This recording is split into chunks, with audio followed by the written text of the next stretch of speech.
Welcome to Alive on One, Marvel Crisis Protocol and other gaming, maybe, podcasts. Well, I guess you know it's a podcast because you clicked on it through iTunes or Spotify. But I'm here today. Well, no laughing, no laughing. I'm sweaty now. Well, I'm here today with Jen. Hello. Hey, Jen. And Mike, who can't stop laughing. I guess I become sweaty and Mike is less sweaty, so you're allowed to laugh. Okay, let me bring up my sheet here. So we're going to go through characters alive on one. It looks like we just have kind of Jin. Want to start us off? Sure. I got to play against Kenny very recently today. He was running Baron Helmut Zemo, the 4th red version of him. Thor and Valkyrie sort of mangled him pretty badly to just being alive on one. So during his activation, I believe I got to play his card to give him some more power. And I can either have someone patch him up or Silk up, so I just brought Silk up next to him to patch her up, about 4 health, I want to say, to keep her alive in the game. And then he proceeded to be killed the next turn, and that was his contribution to my game for that round. Oh, nice. Wow. That sounds nice. like heavy lifting. Yep. No laughing. I'm going to keep trying to laugh, and I'm like, mute yourself. Cool. So I don't have a personal log on one, but I will say it was cool. I watched, well, not yesterday. I was out in the mountains yesterday, but I watched the LVO today while I was studying, and I gotta say, like, I keep calling him Smaddox, Steven Maddox, who is soon to return at some point, met Tim from Professional Casual Network, and so every time a character was alive on one on the Professional Casual stream, they mentioned our names, which was pretty cool. And Carl gave a shout out to Jin as well. So yeah, shout outs. That was cool. Yeah, thanks, Carl. Thank you for the free Tim. advertising. Yeah, but that was kind of cool, and there were a lot of alive on one moments on that. So if you haven't checked out the LBO stream that happened this weekend, go check it out. There's some pretty good games on there. And then Mike, I have a Shadow Point alive on one. I played a game this Thursday in the afternoon against my good friend Christoph, and I had a Commander Wolf that was alive on one, and he was holding down a point, being a good trooper, and the Rebel Ahsoka that hits like a truck moved and attacked him, and if Wolf went down, I would have lost the game. But he stood his ground alive on one. Ahsoka only got 1 hit through, but because I had basically equivalent damage reduction, he was able to be alive on one. And he got me the win because of that. And I thought he was going to die 100%. Because he should have not lived through that. And he's going to get painted now because of it. Nice. I should probably mention, too, since I'm going to do this publicly, to hold Mike accountable. Coming soon, Mike is planning on expanding into some Shatterpoint content. So within the next month, at least, we should have like an intro to Shatterpoint for those who've never played it. Just kind of like a running through the game, like what's different, what's appealing about it. And then Mike's going to kind of take the ball. Yeah. I'm going to try my best. Yeah. So we just got to have to teach little Mike how to run the recording software, and then, good to go. And I'm not sure how often Jin or Maddox or I will be on those, but that's why we're giving Mike kind of the license to drive, if you will, the keys to the car. I appreciate it. I didn't like Shatterpoint at first when the game came out, but I just really liked the models, and then I decided to actually take time to learn the game the past couple of months, and I've grown to really appreciate and love the game. Yeah, and that's good, because I would hope so, if you're going to do a podcast about it. Yeah. Cool. So moving on, we have a hobby catch-up. So I guess I'll just go first. I've kind of finished all Jin stuff, handed that off to him. Yeah. Thank you. Finally. And now I'm working on you're welcome. now I'm going to be working on sorry, I laughed again. So sorry. Now I will be working on some Warhammer 40K. My old roommate, I have his like Slanesh stuff I'm going to be working on. And I think Kenny's going to send me some MCP stuff too. So eventually. So Yeah, I'll be doing that. I'm doing it in the same kind of APOC paint scheme that I did for your APOC Jin and also for mine. And so it'll be that kind of like blue metal metallics with like the really neon pink highlights too. So that'll be a lot of fun. I just got to learn how to batch paint again. That'll be interesting. I haven't done that in a long time. I am not a fan of batch painting. It has its pros and its cons. I think like any kind of way to paint, I think batch painting can be like fun in a way because like you get 10 models done at once versus one, but you do lose a little bit of like detail work and like spending time on a model. But it's not for me; it's for my buddy. So it'll be cool. Plus, I've never painted like I love chaos in 40K. Like I was a Thousand Suns player, or if you don't know, I was a Thousand Suns player. But I love like Death Guard were huge for me too at one point, and I had an Alpha Legion army, and I also had a Khorne army, so I was pretty into them while I was playing, and it'll be cool to like revisit that. I always said I would never touch Slaanesh, but it's for money, so which is weirdly appropriate. But anyways, what are you working on, Mike?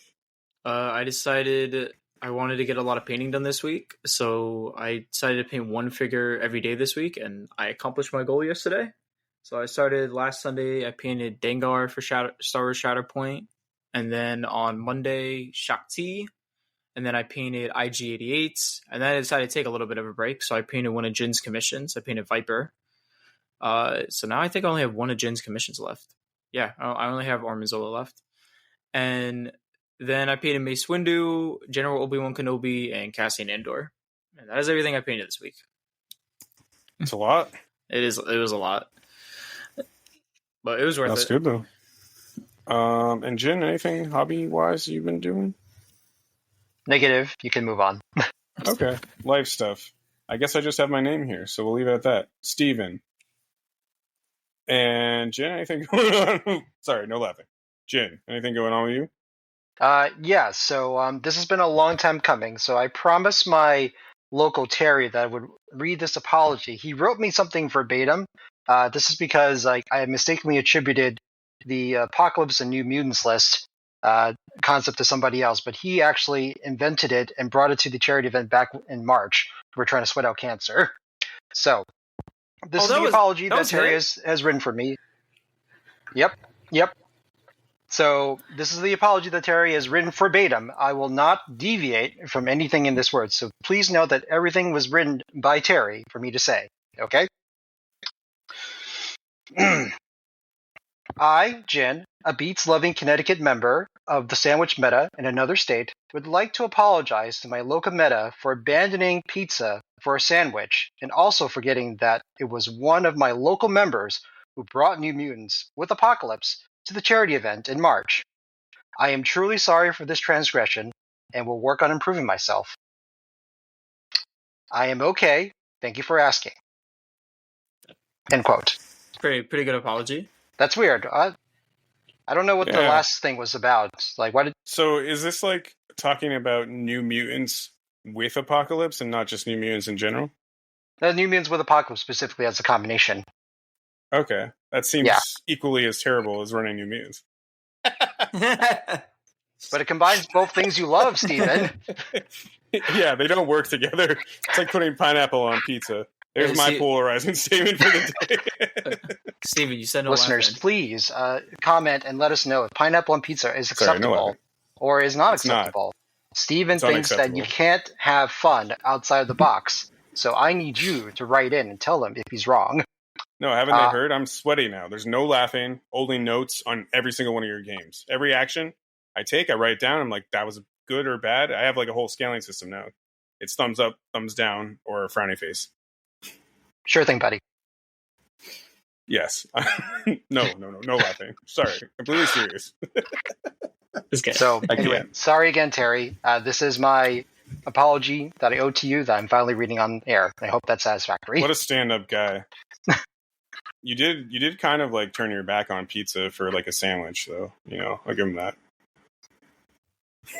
Was it a tasty sandwich though? And also, well, he's talking about pork roll. I'm pretty sure that's an allusion to Jin's pork roll team ship, right? I'm thinking about it. Does pork roll have to be a sandwich? Could it just be like a side, like breakfast meat? I don't know. For me, it's more of a state of mind. Waller. No laughing. Can you confirm if you've ever seen pork roll, or as a side like dish and not just on a sandwich? I've only seen it on like a sandwich. Oh shit! But I mean, there could be other stuff. I really only ever seen it on a sandwich. Interesting. Listeners from New Jersey, please comment and let us know if it is possible to ever get pork roll or as a side dish, or is it only in a sandwich? Let us know. There we go. Comment below on the podcast, which you can. Email us at aliveon1@gmail.com. Oh, there we go. Let us know. Yeah, we haven't had an email that was from a listener in at least like 10 months, so you can be the first for a while. Yeah, that being said, thank you for that public apology. I'm sure Terry appreciates it. Also, thank you for listening, Terry. I don't know if I've met you yet or not, but I am now local as well. So there we go. He was you at the last tournament. You've definitely at least seen Terry around at a few tournaments. Okay. Or he was the guy that was sitting next to me when I was eating my sandwich. Oh yeah, we had like a brief conversation. Cool dude. Yeah. I think I was at dinner with him too. Then very very cool. Mm-hmm. Yeah. Yep. He came to chicken night dinner as well. Yeah. Well, hey Terry, sorry for forgetting your name. That's my public apology. No laughing. All right, so on to more serious things. The sweaty events coming up in New England. So we've got the fall retreat coming up October 17th through 19th. We'll all be at that. That'll be a good time. WTC the week after, October 23rd to 26th. Jen will be at that. Also good time. PAX Unplugged, November 21st, which I did just see is full. But if you want to add yourself to the waiting list, be my guest. I'll be at that. We'll all be at that as well, actually. Standoff that same weekend, 22nd to 23rd. Maddox will be at that, running that event, which should be a good time.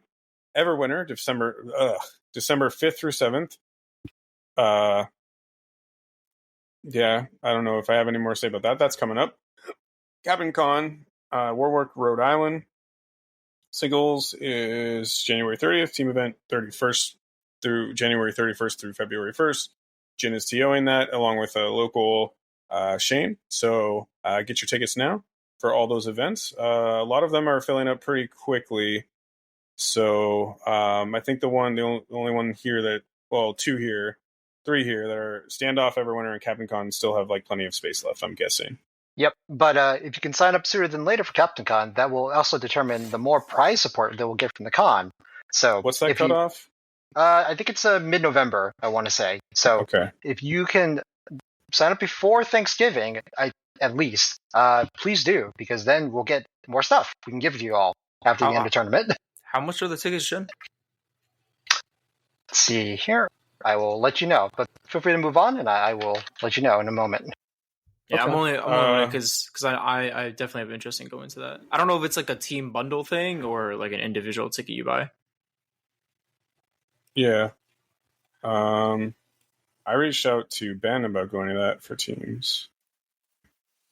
So, because you already made a team and didn't invite Steven. So I see how it is. And you should know, like, I'm really sweaty now. So I'll take notes on all of our games. Please, if I play you in person and I see you rip out a notebook with a pen, I'm not going to have a good time. I got a quick story, actually. I used to play Star Wars Unlimited, the card game, when it came out. It was my first experience into like the card, like TCG world. And I went to like a weekly play games, like maybe 2 months after the game came out. And my first opponent, he just whips out a notebook and a pen. And then everything I did, he started taking notes on it. And I thought it was the funniest thing because I'd never seen anybody rip out a notebook to play a game and take notes while we're playing. Well, I will be jotting down everything, and then I'll be making judgmental sounds about it. So He'll make a move. I'll write it down and go, Oh my gosh. Are you going to start pulling out your dice I would have calculator? done yeah. It's like the probability matrix says that you shouldn't have been able to do that, buddy. Yeah. Yeah. Yeah. Let's not ruin this game with my least favorite thing, numbers. All right. So to remind people, the 3-day badge of Captain Con is $70. That includes Friday, Saturday, Sunday. Separately, the team tournament itself will the only thing that would cost extra money, and that's going to be $20 a head. So each individual will be $90. Yep, for 3 days of MCP, which is pretty good. That's not bad. Yeah, no. It's not bad.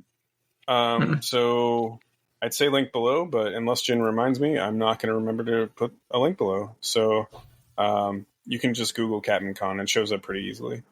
Cool. And that's in Warwick, Rhode Island. Yep. Awesome. All right. So I guess kind of moving on to tonight's main topic. So a little while back, we did an episode about like sleeper pick type characters.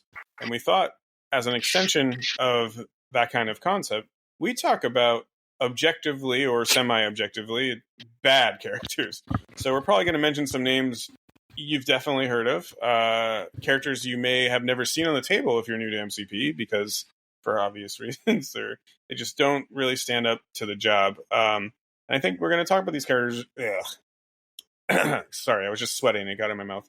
We're going to talk about these characters in context of why they're bad, or why we think they're pretty not good. Like, and that could be a many faceted approach. There may be some age for some of these showing.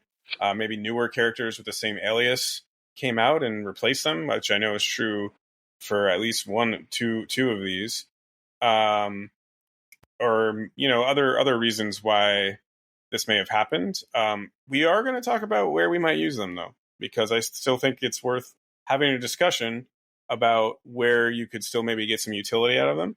And then we're also going to kind of discuss maybe possibly how we would make them better, or what kind of like fixes could be fun to see. I'm not saying we'll ever see them, but things that could be fun to see for some of these characters, just to give them like some playability. Doesn't even have to make, we're not going to talk about like, oh, if you did this, like it could be super broken, and it'd be like, well, yeah, you can do that to any character. But sorry, no laughing. This is a serious game. I can't, every time I say that, I laugh. But all right, you can't take it serious.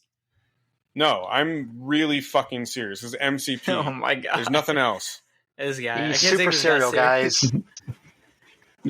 Borg's like nothing the else most with MCP, right? Borg's the most unserious person I've ever met while playing MCP. Nah.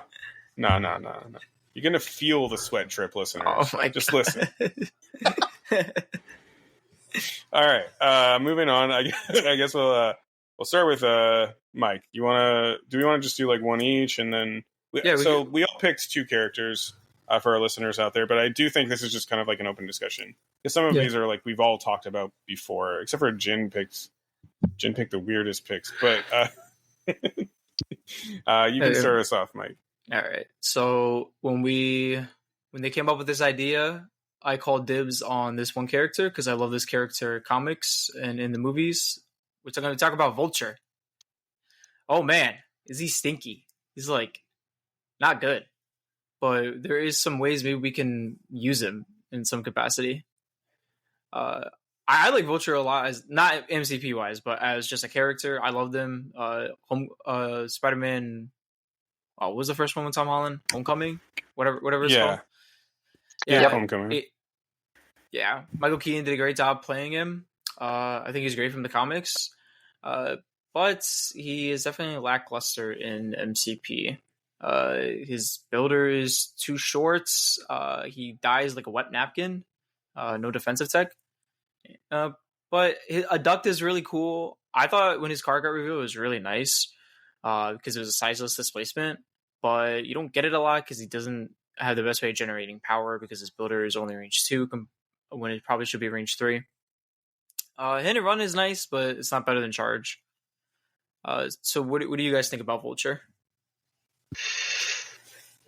Well, he's got scientific hubris, and that's probably Yes. where I would start actually like using him in for stuff. But you're right.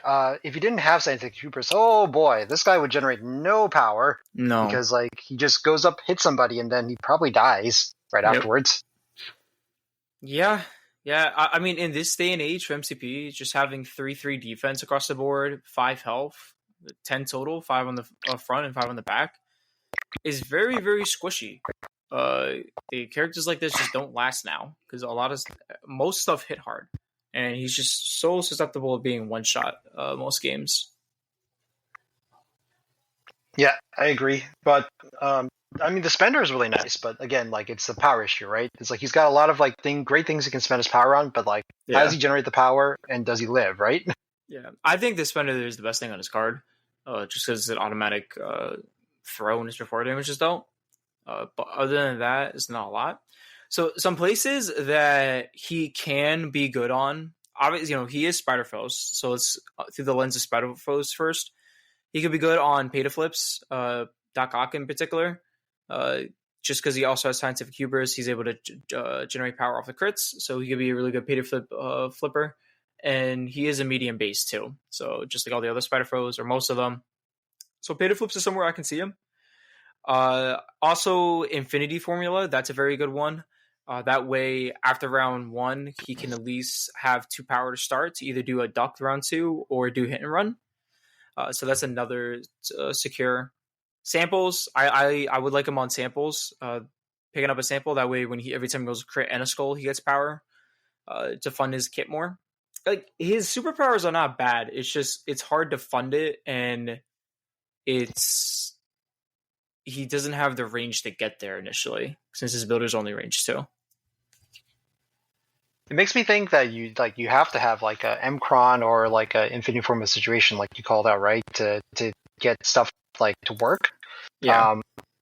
I do like the sample call out because he does, if he gets to go after a sample like person goes, the abduct definitely makes sure that they're outside of the 2, right, for the bonus point.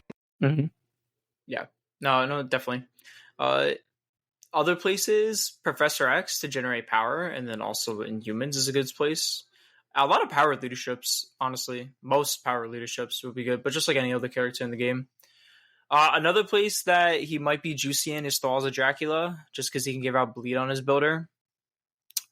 That synergizes pretty well with their leadership. Steven, you have anything to say? Sorry, my dog was going crazy, as I mentioned before the podcast. You're good. Yeah, I mean, I think so. I was just thinking too. I was also reading Darkstar's card here, and we're gonna have some common themes. I think. I guess I'll just mention that, but it does feel like, I don't know. His kit is just it's like it feels poorly designed in some way. You know what I mean? Like, I think he should have been a 2 threat for Spider Foes. But yeah, I've heard that argument before as well. Not on the medium base.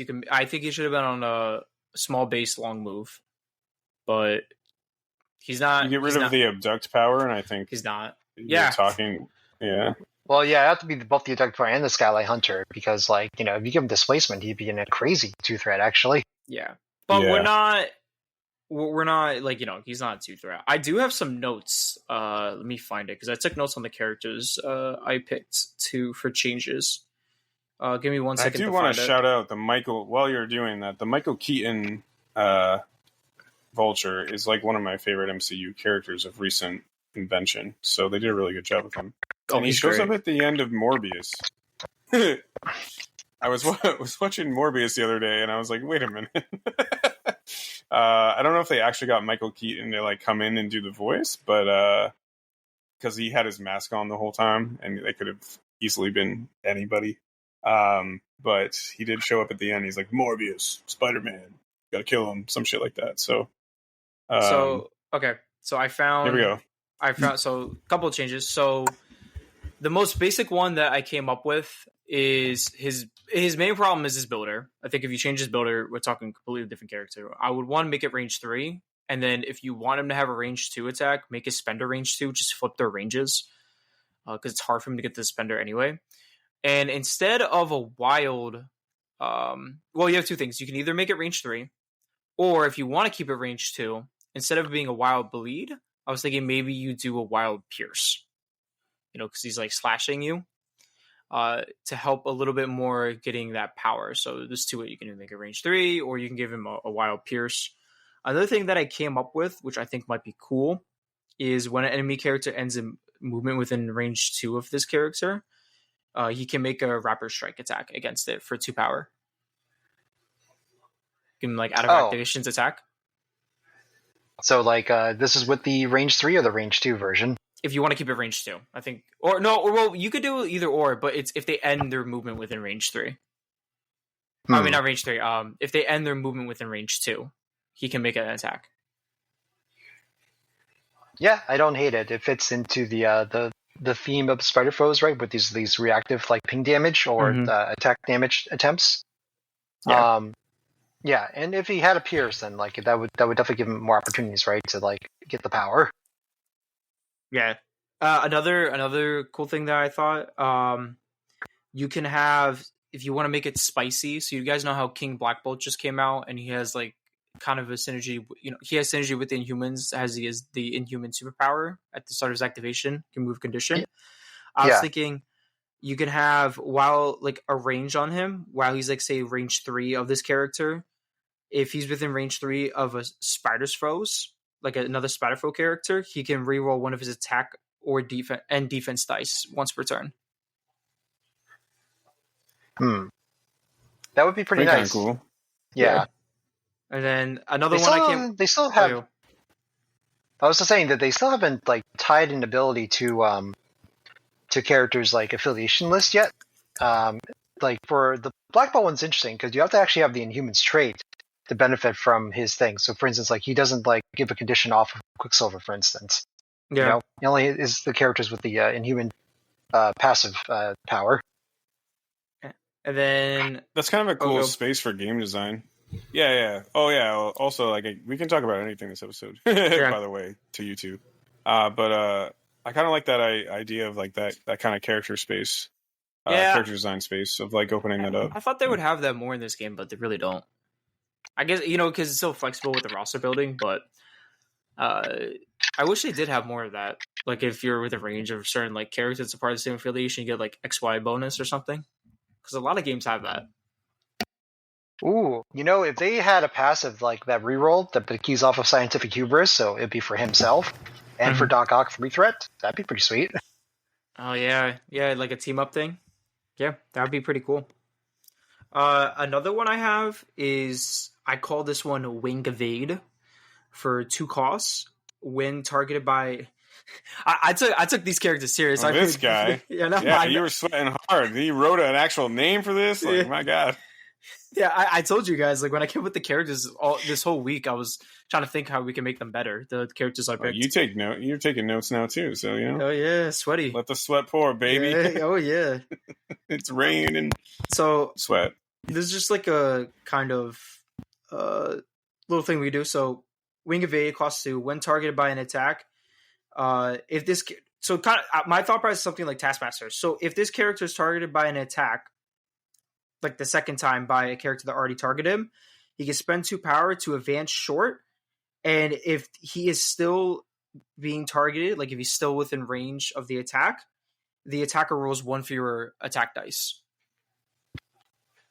So if he's getting double taps and my character, if he's getting attacked, let's say by Spider-Man, and then the second time Spider-Man wants to attack him again, he could spend this and then advance short. And if he's still in range to be attacked, the attacker rolls 1 fewer die. So this would be one of those evasion ones, right? Where you have to recheck the range and line of sight. Yeah. So correct. Okay. All right. So I didn't word it the best, but that's just kind of a rough draft I came up with.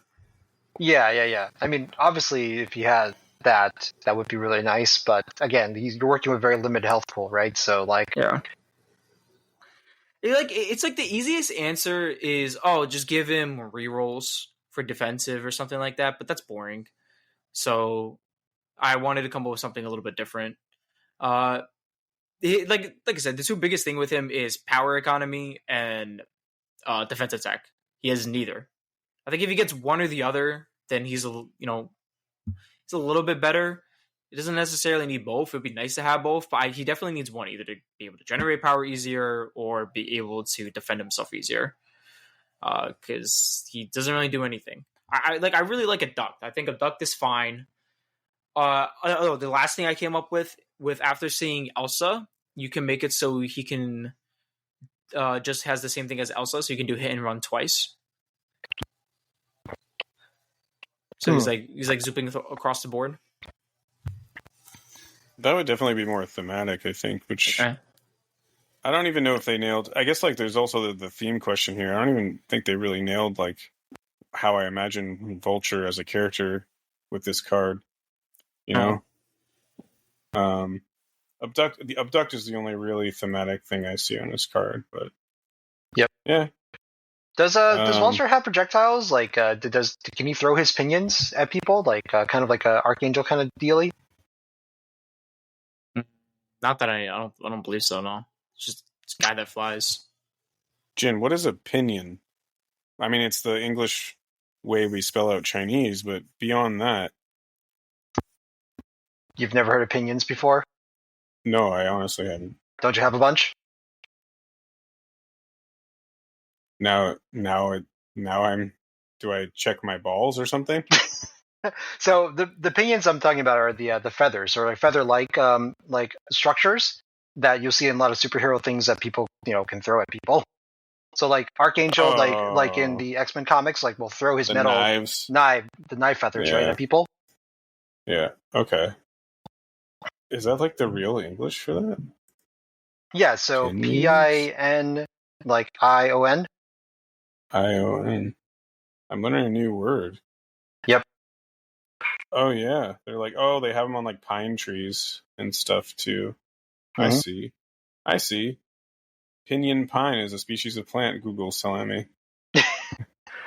All right, learning new things. Yep. That's why this podcast is really serious. I'm here to teach Borg English, and he's here to extol about the Chinese virtues. Yeah. Well, did you know as well? Pinyin, spelled slightly differently, is how we Romanize Chinese characters. So, fun facts. Nice. The more you know. So, yeah, the more you know. Woo! The rainbow. I love that GIF, by the way. If anyone sends those to me, you get like $10, but like of love, not of actual cash. Oh my gosh. What if supposed to be serious, Steven? Yeah, what if somebody wanted cash instead? It's you can't cash out $10 of love. Love is priceless. God. Think about that for a minute. All right. So I guess moving on. You reorganized my own what I want to talk about. We'll start off with I'll just like introduce to the conversation, and I'm not going to spend nearly as much time on him as I did on Vulture because I think what happened here is a little more obvious. But we've got Peter Parker, 4th Threat, Spider-Man, the generic Spider-Man from the first starter box. And, he's not I'll preface this all with saying, like, he's not actually bad. He's got the first iteration of Impact. He's better than Ben. We'll get to that. These are spicy takes here. Yeah, we'll get to that. I mean, him having a range 2 strike as an L mover, also not really that bad. His impact webbing, it's the first time they designed it. So, like, it's actually pretty consistent. It is impact webbing, actually. Yep, it's exactly the same as Ghost Spider and Ben Reilly's. Yep. Taser webs is range 3, 6 dice, 2 power. If it deals damage, they gain stun, which isn't really that bad. I guess he's got the Venom webline push or pull towards. That's the Ghost Spider webline. It's exactly the same as hers. Oh, well, I'm just thinking Venom does that too. His is medium, and he doesn't need line of sight. Oh, gotcha. Thanks, Jen, for correcting these little web nuances. No, you know what? Now that today is when he doesn't need line of sight. Yeah, today is when I learned that his webline doesn't need line of sight, despite having the same name as Gwen's webline. Yep. So thanks, AMG. It's actually pretty good, but He's got a size 2 throw. He's got spider senses. I mean, like, his kit's not bad. Like, it's not bad at all. In fact, like, I would play this in a different affiliation. I think the problem with Peter Parker 4 threat is that you have 3 threats that do the same thing. And then you also have a 5 threat ASM, and then you have another 3 threat spec who also do the same thing, but slightly better. I mean, correct me if I'm wrong, but I'm pretty sure that's the real issue with Peter Parker 4 threat. Yeah, I mean, like, if there's a way that he also could have scientific hubris, or a way to just generate a ton of power so he can webblind multiple people, like, get the power to do so, that'd be a niche. But yeah, currently it's kind of being cannibalized by the other, like, spiders, right? So I have a couple. I have 3 changes that would be nice to see on him that I thought of real quick. When you said scientific hubris, we could give him scientific hubris, but what if we make it like on skull revolts instead of crits? So every time he rolls a skull, he gets a power. Yeah, I'd be okay with that. And then make him like the opposite of ASM almost. Yeah. And then his throw, I think you can make that size 3, and that's fine. For 3 power, for sure. Yeah. Yeah. And then his strike, instead of it being just a regular strike, I was thinking you can give it a wild slow. I mean, we saw new web characters give out slow easily. That might make him like a little too strong, because now you're like, you just even saying that. Well, yeah, but now you just saying them like, do I bring him or do I bring ASM? Well, ASM has the leadership, so I guess to be fair, he still probably wouldn't see play. the last change that would be cool, his taser webs, it is, while also giving the stun, you make it giving root too, so stun and root. Yeah, that would have an interesting. I don't think any other webs characters give root out, so that would definitely make him like questionable as to whether you bring him. Something different. I mean, I would definitely up the cost to. Yeah, you probably want to upgrade the cost to 3. I think if you're going to put 2 conditions, because that's really good. Or if you want, his impact webbing and his throw, I think one of them need to change to size 3, like one or the other at least. So like, if you don't want to do the throw, then make the impact webbing actually size 3 for him, like a little bit different. My only worry with any changes like to this Peter Parker is, how do you make him different enough to justify taking over the other 2 that exist? You know, it's hard. It already is hard. Yeah. What is really cool is him having the long move, and he does have actually great displacement. The only problem is he doesn't gain power as easily. I really think if he has some type of scientific hubris and maybe one more defensive on physical, so 4-3-3, we're really quality of life. Like, if you're just going to make 2 changes, I think those 2 changes are fine, because then he's able to do web lines a lot more consistently, and also be able to get his throws more consistently off, and be just a great displacement model that's just going to zip around the board. Yeah. I also think, I mean, he's 6'5", like 6 healthy, 5 unhealthy, which you sometimes see these days on like 3 threats, which is a little unfortunate. I think it's fine. All the webs, higher models, 4th threat and up, they all have like 6 health and then go down by 1 usually on their backside. I think that's fine. But I definitely think like if you give him one more physical defense, you give him some sort of like scientific hubris, or like you make his strike a little bit cooler, because when do we ever just see a basic strike nowadays? Almost never. Yeah. Yeah, that's just an old design, right? Because he was a core box model from the first set. Yeah, and I love his actual model. That's the Rivals panel one, though. Actually, not the core box, but the one that came in the Rivals panel. I think that's that's a cool model, though. I have it, and he's on my painting desk. I think he's one of the best looking Spider-Man models that they have. Yeah. So I like Specs is good too. Specs sculpt. I like his sculpt more than Specs, but I do like Specs a lot too. But I definitely think there's some stuff you can do. And look at his card. There's you could definitely fit scientific hubris down there under Wallcrawler or above Wallcrawler. Yeah, I'm honestly like even questioning if he needs if they were trying to find a role for this 4-threat Peter Parker, like maybe you get rid of the impact webbing and then you add that, and then you just have taser webs. So he just has like strike and taser webs. I definitely think at that like a slightly different role. I think at that point you definitely need to do something with the strike. You can't just keep it regular. Well, yeah, I know, but like I'm just saying, like I think what's really going on with this card is we're seeing pretty much all the like what they were thinking where webs were going initially. Because we now with all the new characters, you have basically, updated versions of all these things. I'm just saying, a hot take. I like him better than Ben. Okay, but it'd be hard. Moving on. It'd be hard. It'd be hard to use him just because his name is Peter Parker. But if his name wasn't Peter Parker, I like him better than Ben. Yeah, it's right. At this point we've also moved on from the fact that AMG was very hesitant to give Spider-Man like the slow ability like innately outside of the leadership. So now that that's been sort of that color wheel has sort of been broken, right? And they are allowing that now. The brakes have been cut. You can absolutely have like a spider strike or something, a web up like strike, and just have it, like a wild slow on him now on a strike. And I think that would be very thematic. And ASM doesn't have access to this character, right? So there's no, danger of it breaking ASM there, right? So which is a nice like space that you can be in. Do keep in mind he's also a defender's model as well. So while maybe he doesn't necessarily have a great home in webs, maybe the fact he's an affiliated character with Webline in Defenders is actually kind of interesting, potentially. Yeah, I think so. He's still, in that in Defenders affiliation itself, he's a little bit overshadowed by like Shang-Chi, his form of displacement, and like a couple other characters there. But everyone's overshadowed by Shang-Chi. Well, yeah, I know. Yeah. But like it's good to keep in mind that like we're talking about like bad quote unquote objectively bad characters, but some of the reason for that is because of like meta models, things that just like do it better.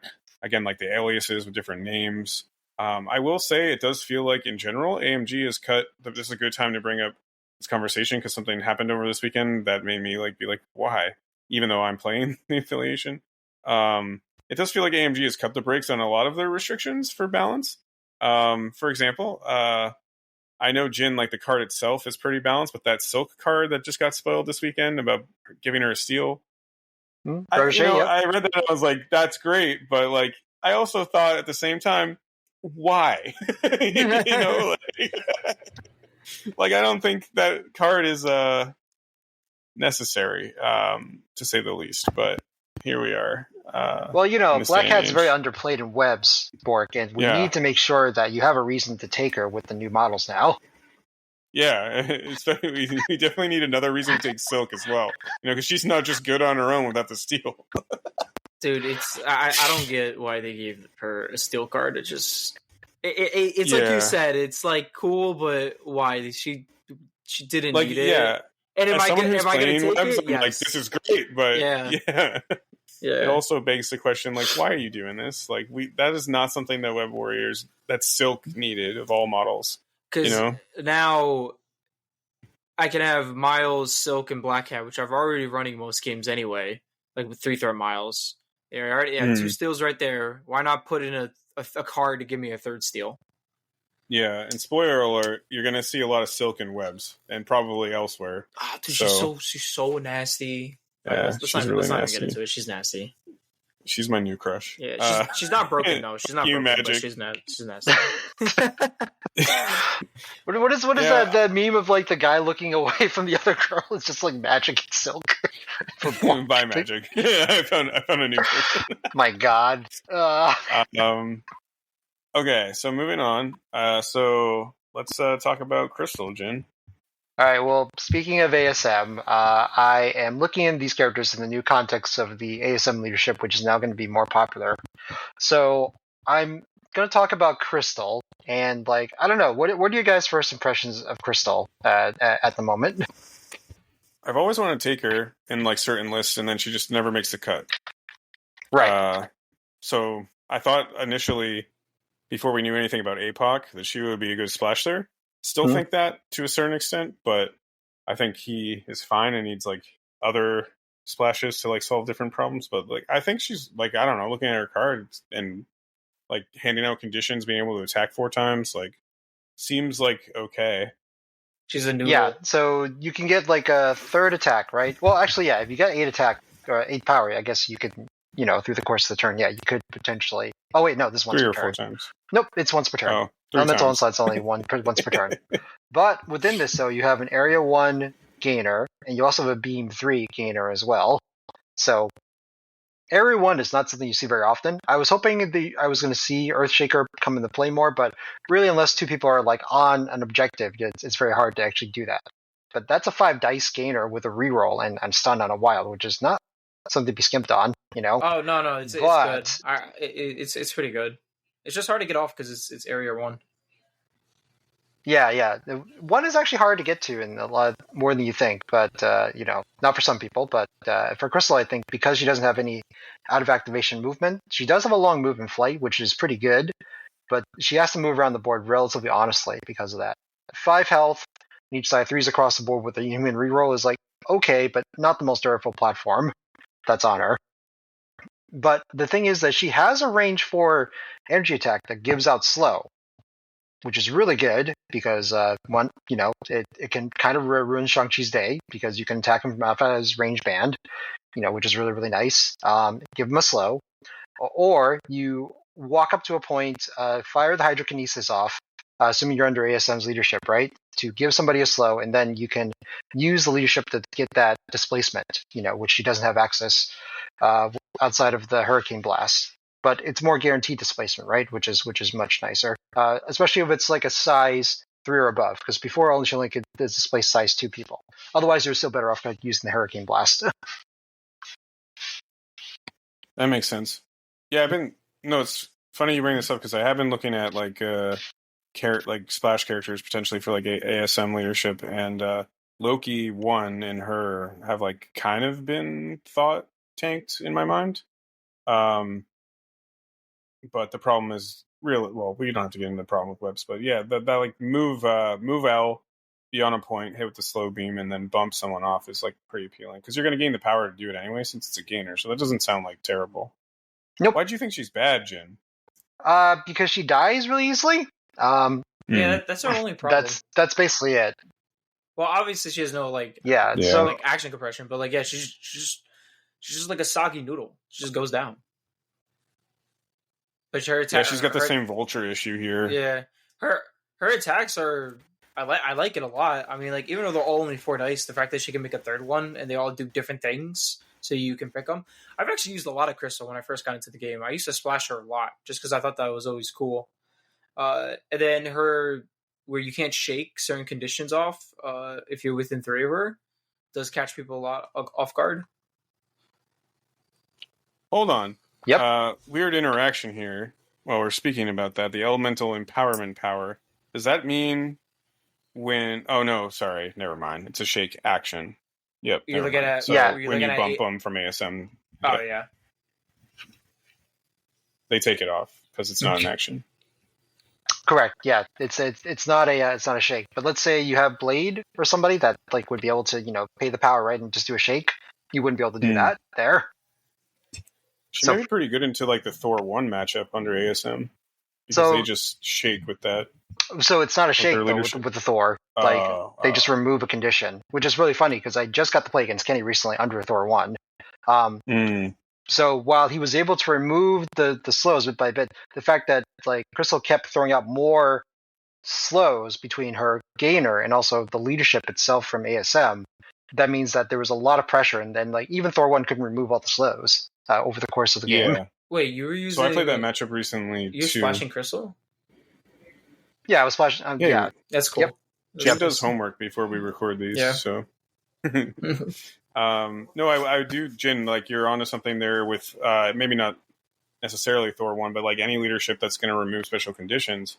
I think one of the biggest issues in the past with ASM leadership is you don't have models who like inherently also throw the slow on or throw other conditions on, so that you're wasting a lot of power doing that. But what I don't know about you, but what I found from kind of playing into that matchup is like you by throwing on, especially Thor 1, I guess, by throwing on conditions just like constantly, they're constantly spending their power to remove them.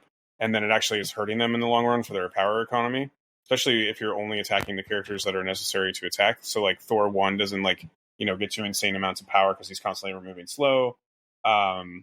It's just I don't know. I found, because like Mike was telling me, he's like, oh, that's a bad matchup for webs, and I was like, I don't know how bad it actually is, because if you're hurting their power economy, I don't think it's not that. I don't think it's a bad matchup. I just don't think ASM's leadership is the best into Thor 1 in particular. I'm not convinced of that anymore. But I don't know. Yeah. Well, like for me, it's like they all start with 2 power, and power is, we cherish the power more than Asgard in a way, just because they're able to generate 2 power, so they're able to remove the slow constantly. Plus, typically against Asgard, I like to go really wide. Yeah, I do think though their cards are, one thing before we move back to Crystal, their cards are, Asgard cards are written as if they gain a power, so they're like, powers will cost like an extra 1 more if they want to kind of, you know what I mean? Like their power economy is different because they were written as if they're getting 2 power returns. So if you hurt that by forcing them to remove a condition, it actually like kills their ability to like do their spenders and their cool shit. So, more maybe, I don't know, whatever. That's neither here nor there. Jin, back to Crystal. No, but it makes sense though. Like in that game, for instance, like there could be like turns where, let's say, like Thor can't charge, right? Because he had to spend to get rid of the slow first, right? So he doesn't have the 3 power necessarily, like to charge. Yeah. Especially if you're like holding your all webbed up turn, then the other player's like very conscious of the fact that if they have the slow, then that you can just like fucking tap them. You know what I mean? Yeah, exactly. It's because during your activation, you still get the benefit of applying the slow to them if it's for an all webbed up turn, for instance. But I was wondering if like the lack of ability to shake, incinerate, slows, and stuns, right, within 3 of Crystal would make her very interesting as a web splash, especially under ASM, because you can't remove the slows in a generic way, right? Like, so. Right. So only if you get displaced can they be removed in general, which is, and with the addition of like Ham, Miles, and Silk too, it like becomes a little bit like oppressive. Yeah, I mean, I definitely see a place. I feel like that's an interesting concept. No, I like it a lot. She just dies too easily. That's her only problem. Like her attacks are all solid. Yeah. So go ahead, Jen. Oh no. She's fragile, right? Because then you have to do something to compensate for that. So ASM is within the faction, right? So he's got witty banter to help like smooth stuff out like that. But I wonder if there's like, do we need like a separate splash, or is the witty banter enough between her and her own reroll to be okay? Mm-hmm. If you need another splash, then it's probably not worth it, right? But yeah. So maybe not. I did also get to try her card recently in that match as well, the Elemental Infusion. And I think like it's an interesting effect, but I think the power for Crystal is mostly spoken for because you're generally just trying to use that 4 power all the time to just get that 3rd attack, So yeah. And the thing is, like, it just gives people even more reason, right, to daze her, because that unlike Magnetic Refraction and other cool cards that work after your daze, this card does say that if you're dazed, you don't get this benefit anymore, like slinging out more conditions on characters. The only time it is kind of cool, though, is like, let's say you had, if you were to do this and you had priority, and like, Silk is going to go, because this all goes back to Silk. This is just secretly, we're just talking about Silk again. By the way, guys, this is actually just the Silk episode. Like, so she gets to beam like people, or she does the spitting Jenny, right? And she does damage bill. So on top of like maybe an all weapon turn that they're all getting slowed, now they're also getting like incinerate or stun, right, as well. Yeah, I like that. But I think the web's cards are kind of tight right now, so like it might not be feasible for that. Because to sacrifice that, I did not take Mass Menace to do so. And as we discussed, Mass Menace is actually really, really good. So speaking of which, actually, Mass Menace also turns Crystal like Kit on, right? Because like you're getting 2 power potentially per attack. That that's true. Yeah, really easily gets you that 3rd attack, right, in one activation. Do you think she's an interesting splash in webs, I think. Do you think if... Go ahead, Mike.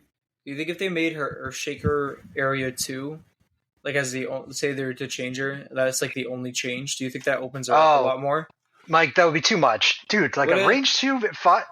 it's on a gainer.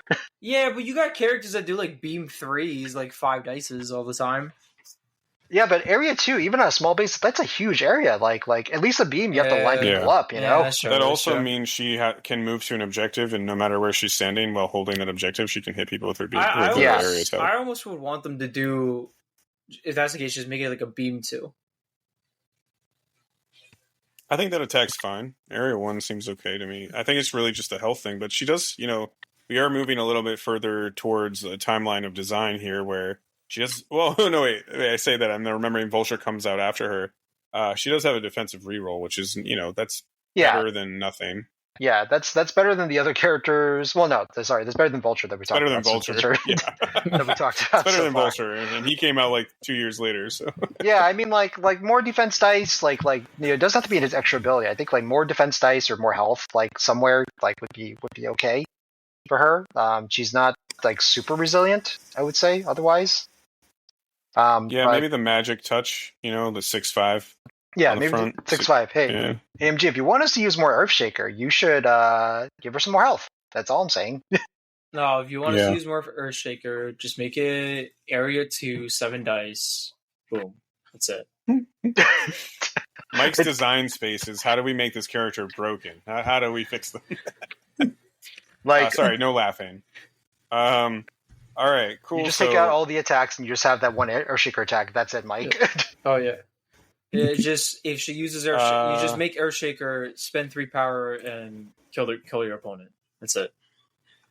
All right, let's go on to our next model, the original Human Torch. Oh yeah, right. That's So wait, before you start, too, I have seen one of the main locals, Rob, was using him in a Mephisto leadership, and he was actually like, not as terrible in that one context. I was actually gonna shout that out. That's the first thing. I was like, him and Mephisto. Not that bad. Yeah, but why? I guess let's start off with, why do you think this guy's bad? His kit just is kind of all over the place. I mean, he gives out a lot of Incinerate, but he doesn't have like a lot of consistency. Also, he's really fragile. He's 3/4/2. I mean, he's really good against energy, but against Mystic, he's kind of like Crystal. He could just die like a noodle, or like a Vulture, just die. A lot of these characters just die. And he doesn't really see play in the affiliations that he's only part of Shield, right? Yep, he's part of Shield, and that's it. Yeah, and he doesn't even see play in Shield, even when they were doing all the gunline stuff. I also think his the dice that he gets for his attacks should be tweaked a little bit. Yeah, that would check out. I'll to just sort of enhance Mike's point. Like, Human Torch has abilities that make it seem like he should be in the middle of the fray, but he has none of the durability to be there in the first place. The 3/4/2. Like 10 health with 3/4/2, no DR, no rerolls, no nothing. It's so thin, right? And he's rolling 4 dice on his gainer, and then it's he's too hot to handle where he can take an asset.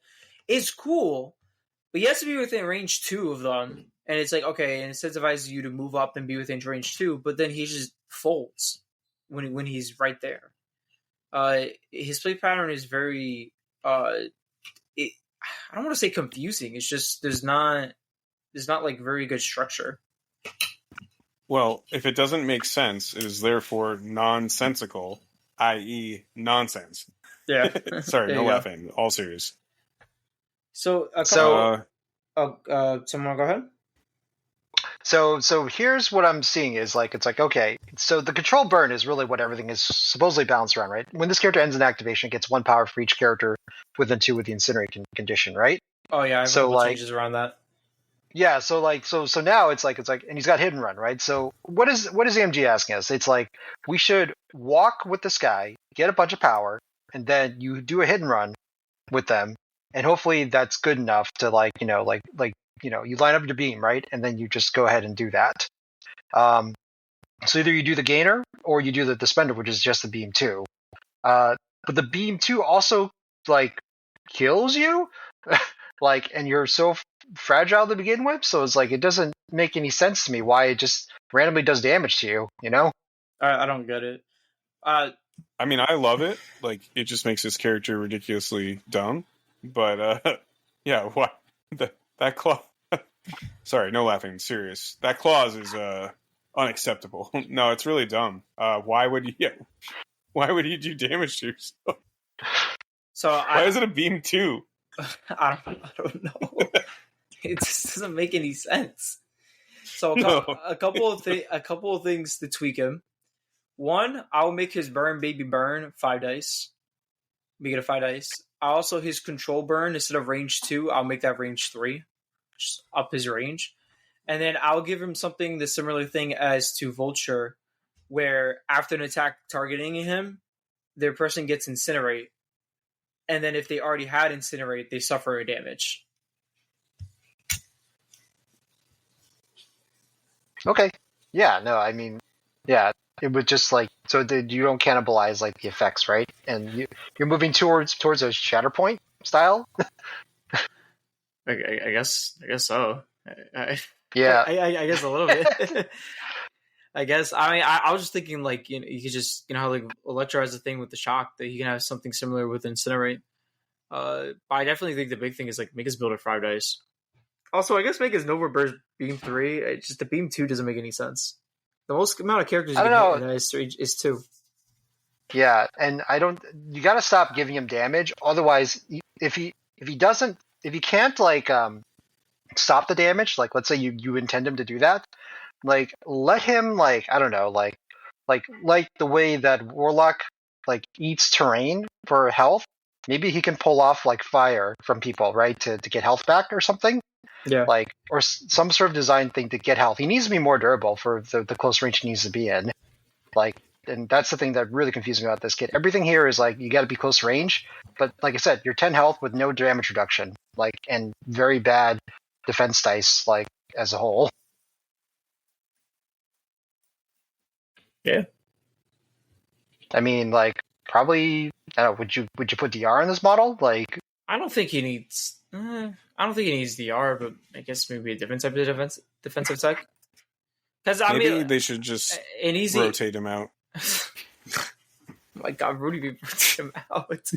Because like if you give him DR, like trying to come up with ways that are not just as simple as like just give him DR, just give them rerolls or something. Yeah. Yeah. Fix a lot. I like the idea of I like that Warlock idea. Like you take off Incinerate and you gain health back. That'd be kind of cool. Also, thanks, Jen, for mentioning Warlock. Appreciate it. He's a real model, guys. He's a real boy. That's a robot. Oh, that actually reminds me of so Jen and I started a Marvel RPG, and I've read a lot of comics in my day, but apparently I haven't read any Taskmaster comics.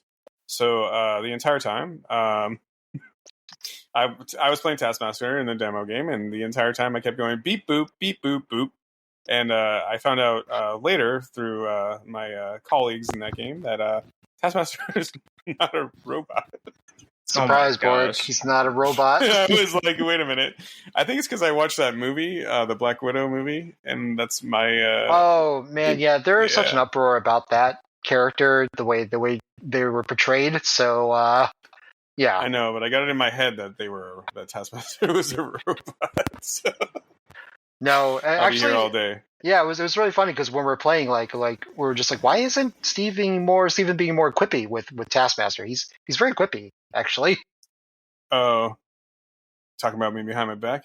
Yep, that's what I'm saying. Beep boop. Well, it's because I didn't know he was not a robot. So well, okay. The things we learn. The more you know, Rainbow. Now you know. Cool. So, do we want to move on to the next one? Oh, before we move on, do we want to talk about tactics cards for the characters like so far? Not this one. Please, not this one. Okay. So bad. Also, we should. if you guys are okay with it, can we just talk about rejuvenation for Vulture for a second? Oh, sure. Like people were taking rejuvenation for a while, like as a potential APOC or condition team, like anti-tech. It doesn't cost a Vulture anything, right? So like except a card slot, and that's it. Wait, let me read this card again. Yeah, so rejuvenation is an active unaffiliated tactics card that Vulture can play during his activation. This character and all allied characters within 2 of Vulture remove all special conditions from themselves. Oh, that's pretty cool. Oh, look who's on that art, Mike. It's Ben Riley. Mm-hmm. the model makes me mad.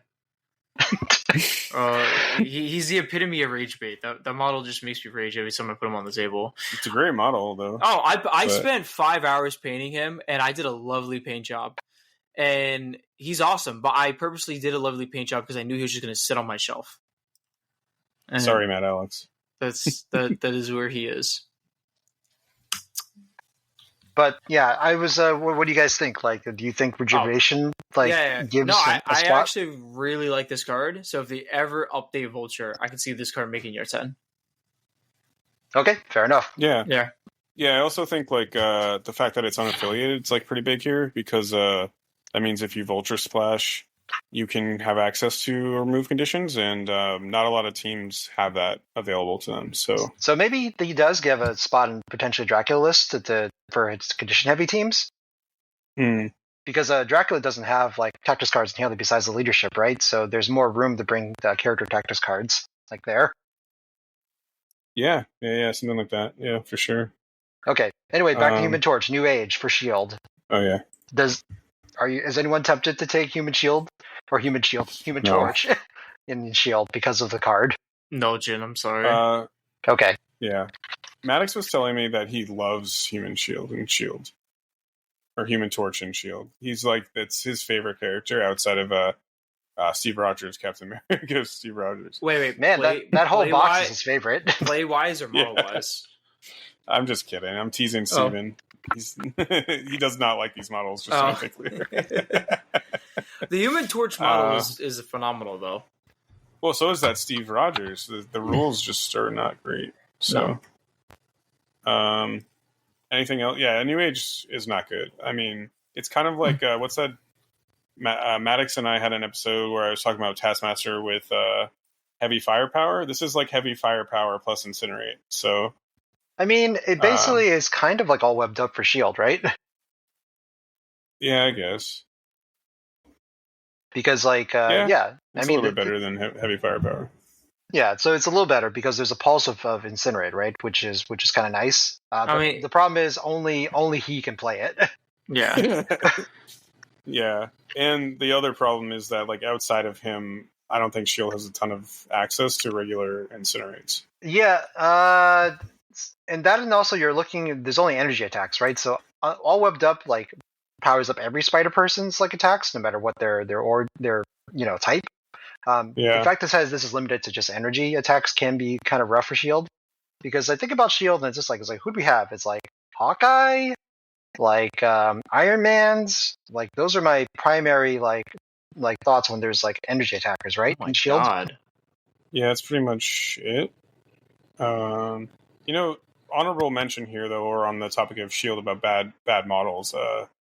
War Machine. We should just he's fun though. He's there. He's fun though. Yeah. Okay. I mean, I've actually joked about him being a part of a Dracula list as well, because he's got the bleed beam, which I think there might be some play there. I don't get Drac. I don't get his design. What were they thinking? Like, let's make a character that doesn't have any superpowers. Yeah, and the only time you spend power is for empty the clip, which potentially kills you. Yeah, I don't get it. But he's fun. He's fun when he kills himself. So the only thing I could think of, Waller, is that like he is a great Helios payer. Yeah. Yeah. Like he generates a ton of power. He doesn't die. So he's going to be a good source of that 10 power, right? When you ready the Helios. But other than that, I can't think of a great reason. Let's see.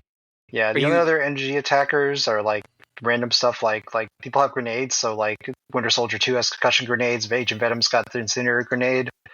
Spider-Woman's got energy attacks and shield, but Yeah. This is when you start getting the trap of like doing like, oh, I'm going to go ahead and, do the initiative on a good energy attacker to play New Age. But now you're down like 2 tactics cards to just get 1 turn of energy attacks from somebody when you probably could have just played Stark Armory, The worst part of all this is I now want to try this out and like force it. That boy. Yeah. I'll do that for 1 game. We'll see how it goes. I just would feel like I'd explode playing Shield because or Maddox would just pop out of my window and like fire a gun at me the moment I put Shield on the table. How dare you put Shield on? He just slips hands. Was That's like, what the hell is this? Man. Yeah, what is this? Guy with guns, as he refers to it. So, okay, cool. So for the sake of time, we'll move on. I think I'll be very brief about this one because we have a more controversial pick coming up. So I picked for my second one Darkstar. I think, and we might actually talk about her next week when Ben comes on to talk about Winter Guard. So I'll just keep this very brief. She struggles with power economy. I think her Dark Force Strike should probably just be a builder and not a gainer. Other than that, her powers are cool, blah, blah, blah. We'll talk about her next week. No, I mean, she seems fine. It's just she doesn't gain power a lot, and her powers are very expensive for a 3-threat. The superpowers are actually really powerful, and they're really good. Yeah. Just that I think the 2 attacks are big misses here, right? Because like you said, the Dark Force Strike should probably just be a gainer. I don't think would break her. Or builder, I should say, yeah. Yeah. And then Rending Force doesn't make sense to me. What's the point of Rending Force? Gives out bleed on a wild trigger for a spender. I don't. I'm just looking at her card and just. Why is everything so expensive and she doesn't generate power at all? It's not even a beam attack. It's just at most you're gonna only be able to do one of these. If she does Dark Force before she goes, then she's got to move to get in range most likely too. Yeah, so. And then she goes and she can't even do anything because she's not gonna have a power. Yep. I don't think I've read her card before, or I probably have, but it's been a long time. But while Jim was talking about the tactics cards, I went to go look at her card again to prepare, and I literally was like, oh my god, there's nothing here. Yeah, here's the thing: we have in the Age of Man thing, right? That has a builder with a similar teleport. There is no reason why Darkstar shouldn't have something like that now, right? Yeah. Especially considering how fragile she is, right? She's 5 health on each side, so if someone wants to go into her, fine, but let her be able to generate the power to do the cool things in her kit, right? Yeah. Yeah. We'll probably come back to her next week. So let's move on to kind of our last one. No, Bork. We have to talk about Dark Orb Manifestation. What does this card do? Oh, no. Well, Jin, we don't have a lot of time, so... It costs 1 power, and it debuffs your own models. This is awful. Wait, let's move on. Wait, that's right. Yeah, read Waller, it. have you seen No, Dark Orb Manifestation? All right, the fact that Darkstar even has to pay a power to do this is an insult. Period. So this is the best card in MCP if you want to lose and go get lunch early at a tournament. So you're telling me if I want to lose MCP, all I have to do is put Darkstar, War Machine, Human Torch, Vulture, and Ben Riley on the table. And a Draculist. Yeah. And a Draculist. And I'll lose. So you get 1 good model. You get Dracula. There you go. Oh, that's true. Yeah, the Redding Force can let her bleed so she can get health back later. Yay. This is probably the worst design card I think I've ever seen in MCP. Again, I'm going to call this the Get Lunch Early card because if you splash Darkstar and you're planning, say you're really tired or something from the night before and you really just want to go get lunch early at a tournament, just bring this and, bring Darkstar, play 1 power and be beat me. I'm down 1 defense dice. And tactics card. Especially when you're into Guardians or something. Oh, man. It hurts. It hurts me so. Yeah, that's pretty bad. Okay. I guess situationally, maybe no, why would you ever play this? I can't even think of a situation that you would. Yeah. But anyways, for sake of time, we'll move on to your last pick, Jin, which was Baron Helmet's the 4-threat Zemo. Jin, I need you to convince me why this character's bad. Why is this character bad? Yeah, why'd you pick him? I want to hear your reasons. Okay, well, Quick Step is like really rough because like this is a extra movement ability, but you can't interact with any extracts at all. So that means he is encouraging to score you less points overall. He has a ranged attack that gives like conditions, which are really, really good. But his melee stats are like good for the attack, but he doesn't have enough to stay in a fight. So because he doesn't have Master Swordsman, right, and he only has 5 health on the front side, he goes down like pretty easily in a fight. And as a 4-threat, like, being the 4-threat version of Zemo, I feel like people would probably expect better durability or more like a better defined role for him, Okay, so, I agree with you on Quickstep. I don't think he's like, oh my god, really good. I just don't think he's like should be on this list. The glue gun is really good, especially in Shield. I played him in Shield before, giving out the rerolls with Namor, being able to get the conditions on a lot more easily. He is less technically less tanky than Zemo, the first one, but I think that's more of like a Zemo problem because Zemo's just the best 3-threat in the game. He's just absurd. Yeah. So most of the time, I think like when you're thinking about taking like Baron Helmut Zemo, right? You could potentially like talk yourself into like just taking the 3-threat Zemo since he's just a better workhorse model. So really, you're like, what I'm saying is that maybe this is me misreading the premise of the episode, for instance. So sorry, listeners. I don't really have much to say about improving Zemo here outside of like maybe just giving him some more health. Like, he did actually improve the original Zemo by introducing into the game the card I am a Baron after all. Yeah. The man, I am a Baron after all really should have just been like this Zemo steal for him. Yeah, because like it's kind of absurd, right? It gets you that turn 1 charge that Zemo always needed. Yep. Now in any affiliation you take him in. You know what's the you know what the biggest buff they can do to him though to make him amazing? What's up? Nerf 3-threat Zemo. I mean, yeah, absolutely. Yeah, weirdly enough, the solution here to this model is to change the other model. but honestly, like he does need like more health, like overall, unless they decide to give him Master Swordsman to well, then his health is fine. I think also what they can do for Quickstep, if you don't want him to hold objectives, you can still keep it so you can't hold, but instead of advancing medium, make it advance long. Yeah, like kind of like Quicksilver's thing. Yeah. Also, how do we feel about this leadership? It's fun. It's not good, but it's fun. Yeah, it's interesting because you depending on your card suite, I guess, like if Hydra ever gets like more cards that can like work with this engine a little more, it can be very interesting. The problem is like it really is only going to net you like I don't know, like 3 power or so, probably back during the game. Like maybe 4. I don't know. It depends on like which cards you end up playing, right? So like at most it's going to give you back like what was it? 1, 2, 3, 4, 5, 6. Yeah, 6 power over the course of the game. And hopefully the extra card is like worth it. So far, it hasn't been as interesting to build around as the Red Skull's 2's like extra power or the Baron Strucker's like condition game, right? But I always forget that he has this leadership, even though it takes up half the card. Yep.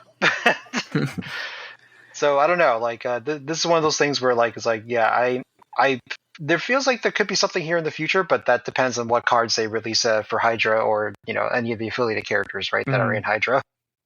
So we'll see. I think I put him Helmet Zemo in Defenders at one point because you were talking about him a bit, and he was like okay, but then I think I dropped him for like Black Widow 4 for an extract holder. I just saw something. You guys were talking about ASM. He could be the Zemo to use for ASM. So that's funny enough, Mike, because that's exactly what I was going to point him as, like where I was doing my homework. So in the same game I played against Kenny, I also took Helmet Zemo as my 4-threat splash in that list. Okay. So the thinking behind that is that because your slows are typically predicated, the slows from the attacks are predicated on a trigger, you want to have that strategic genius, right, to give you that extra reroll there. So on top of his slow that he can apply from the adhesive pistol when the leadership to give him displacement, Silk, any of those characters like Yeah, okay, also, Jin, hold on. what? Sorry to interrupt, but how does this let Silk play better? Go into that. The theme of the episode. What, you get Silk within 2 of Baron's I Helmet was Zemo, and you can roll more dice.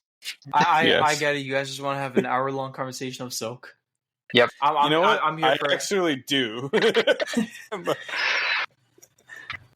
No, it's all serious. No, but Silk, seriously, Silky baby. because you don't have Miles' leadership, right, to give you that enhanced bit of durability, so giving this character that is pretty interesting. And I think you typically would want to take I'm a Baron after all, not necessarily for a charge, but just as a way to get back health with this character. Generally, he's very fine as far as power goes. He doesn't have a lot of ways to spend power outside the quick step, and occasionally you'll do a coup de grace, but not that often. So he has power to spare most of the time, which is why I also tried taking Patch Up as my second restricted in that list, because I just wanted ASM and other characters to keep around. Conversely, I will say that in Hydra, because he's probably a character that generates a decent amount of power, he probably is the character you want to play Inevitable Betrayal with. So if to remind people that card is Hydra only, and it costs 8 power to do, and that will allow you to basically have someone betray that. Is that the one where they can score a bunch of VPs? Yeah, they become your character for securing purposes for that round. So it's pretty neat. So anyway, yeah, I just want to shout out both the Baron Hamilton and Crystal as potential ASM splashes that people should think about if they want to try to get into them. That's all.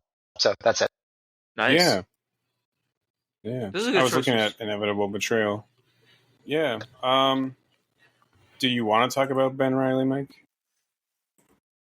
I feel like I'm gonna get a lot of hate if I get into it. You are, which is exactly fitting for our podcast. So yeah, I don't like Ben. The model, I like Ben. I have Ben Reilly comics. I have a Ben Reilly toaster or lunchbox. No, it's statue, but he in the game he just. You have a Ben Reilly shrine? No, that's what I'm hearing. No, not a shrine. I don't. Not unlike you. I don't have a shrine. I know you have a silk shrine. Now I do. I burnt the magic one. He's just his kit. I understand what it like. Web whip is amazing. The throw is good because it's the same as spectacular. But my problem is, why would I ever take him when I can take spectacular? And arguably, spectacular does more consistent things and has more mobility because he has the range 3 place and he has the range 3 strike. Where Ben is, his play pattern is supposed to be move, impact webbing, pull you towards me, so I'm in range of the strike. But sometimes it just doesn't work like that. Let me craft a scene for you, though. Imagine a world where I have Miguel and Ben. 2 web whips. Yeah. Yeah, a world that I think is just unnecessary. I'm sorry, Matt Alex. I apologize profusely. The slander that's coming out of this man's mouth. I'm sorry. It's just I know no one's gonna agree with me. I just don't if Webs players like him, that's cool. That's you guys. Especially now with the new 4 threats that came out, I don't see why I would ever take him. I like Gwenum more than him now. And I never thought. I was going to say, to be fair, all three of us in our webs list do not have Ben Reilly there. So no. So I also think more to in all seriousness, not Sweaty Steven's going away for a little bit, but Serious Steven's coming out. I do think when you're looking at the 4 threats in any list, not just webs, but in the context of webs, you're kind of we now with the new webs, you have a Miles who has a pretty good role. You have a Silk who has a pretty good role. Maybe Gwenum as well. And then it's if you're going to bring another 4 threat, you're most likely looking at a splash that solves a different problem for you, because Ben does all the same stuff, and you have a 3 threat who can do it better, and then a 5 threat now who can do it better. So it does feel like exactly. It's just hard to yeah. feel. I think we one day us three got into like a not heated, but like I brought up a controversial conversation where I said 4 threat. I'd rather take 4 threat Peter over Ben. You know, I don't disagree. Oh, okay. That's a nice change of pace from like a month ago. Because you know what? Just like to bust your balls. I know. So okay. So here's the thing. The fact is that I think Peter has. The fact is, like, the web line, I think, is just like you can't stop it. Like outside of like a couple things, like is just like really really good. The web whip is weird because sometimes that can it gets stopped in some way, and then like your day's ruined. Indomitable. Yeah, I've learned very recently really fucks with the web whip plan. Yeah. So at least like if there's Indomitable, right, you can web line a couple times, right? Web whip is only a once per turn, like daily. So like, you know, that could be your only chance to move somebody off necessarily. You know, which can be like a little awkward.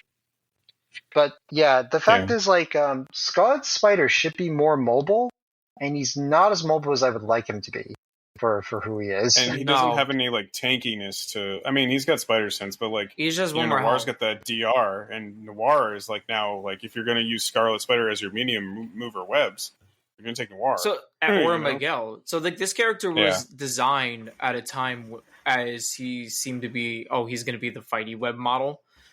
But then they released all these other models, and it's like Miguel moves medium. He has web whip. He hits harder, so that checks out the web whip part. And then besides web whip, if you take the web whip out of Ben, he is just a more expensive spectacular Spider-Man. And so this is my point. It's like if you take that web whip out, he doesn't do anything special. So here's the thing though. Like I don't think he was ever intended to be the fighty web model. That's the thing. Like he's designed. You go, Jen, and then I'll say. No. I mean, but he's made to be like in your face and displacing you from being in your face. Like that's where he's supposed to be, right? Yeah. I know he's not like designed to be like fighty. I'm just saying at the time when he was to come out, he was like, oh, this is the guy that if you want a brawl, like if you need a brawler, like he's probably your best bet as like an affiliative model. That's what I was trying to get at. Yeah, but it's not. I don't hate his spender. Well, I definitely don't hate his spender. Is ASM spender. It just costs 1 more. Yeah. It's not. Yeah. Now that you mentioned that. Yeah, he's got a 5 threat spender, but it costs 1 more power. But he himself has a lot of trouble generating that power, right? Yeah. Yeah. So you can't always afford it because with that, I will say with that 5 power, I would rather just web whip and throw somebody. Yeah, that's true. I'd rather just do that for 5 power instead of doing the spender. And then do the Scarlet, do like 2 attacks. It's just like I understand why people like him. I just think ever since Miguel came out, I just was looking at him. I'm just like, what's the point? Like if you take a web whip, he doesn't do anything. And I would rather have either Peter or Venom that have the web line. Yeah. Plus the other characters besides Spec that you mentioned get to reroll against Mystic now, and it's just like, why bother? Yeah. Yeah, I guess it's not that controversial. Yeah, so. the power Miguel has made me realize like it's like, man, Ben really needed that extra bit of power generation to like make the kit sing, right? Yep. And the fact that he doesn't, and the builder is so consistent, right, as far as like building power goes, puts a damper. Because it's range 2. I think if you gave him range 3, and maybe like one other thing, like range 3 on the builder, and then like something else on his kit, then he would be fine. I don't think he needs impact weapon either. His kit's like not designed to push people away. It actually, I would say that's exactly what he's done to do, Steven. That's the whole point of his kit. I meant like if you take the impact weapon out, give him like a the crit or skull gainer for power. I don't know if you need impact weapon because then you're using him as like a move. Oh, I see what you're saying. Okay, yeah, because then he's like displacing, but only through the web whip, not through impact. What I mean is like impact weapon and web whip. Yeah, you get someone a little farther away from point, but like it doesn't feel necessary, given like what his play pattern should be, I guess. It's all we have against Shang-Chi, man. Impact weapon? Yep. No, you just do Silk now with the tricks and traps. Yeah, you just. Sorry, before Silk came out, the impact weapon was our answer to Shang-Chi and webs. The answer to everything now, though, is Silk. So, incorrect, Jin. Dude, I had a game this week. It was so stupid. I had Gwen. Gwen pulled Shang-Chi off a point. So then Silk did tricks and traps and ended up getting 2 damage. And then Gwen was at range 4 and did impact webbing. Got 2 more damage through with the push Shang-Chi, Silk tricks and traps, and killed Shang-Chi. There you go. It was so stupid. You know what the worst is, though, when you're... So I have had games like this with Silk where every single tricks and traps does nothing. So I'm just sitting there like, oh, I guess I don't get to move, but I guess that's why you don't really think on it. But in a different episode, we can talk a little bit more about Silk. Silkalicious. And with Silkalicious, that's right. And webs. I will say Terrigen canisters with webs still feels weird and awkward. But so any kind of final thoughts? So I guess I'll start with final thoughts here too. Really, the context of this episode, well, we hope you enjoyed it, but it was more to talk about some of the themes that pop up with like poorly designed characters, so you can kind of identify also what makes good characters good. And I think we talked a lot about common themes in MCP, such as like ability to basically fund your own kit or generate power, or power economy is the real theme there. We're talking a little bit about like health, so characters can do what they need to do, among other things. So I guess like my final thoughts are like, maybe give I want to like in a fun practice game, maybe give some of these characters a try, so you can kind of see like what a character who doesn't do exactly what they need to do feels like, and then you'll know like maybe it can solidify like better choices for characters who do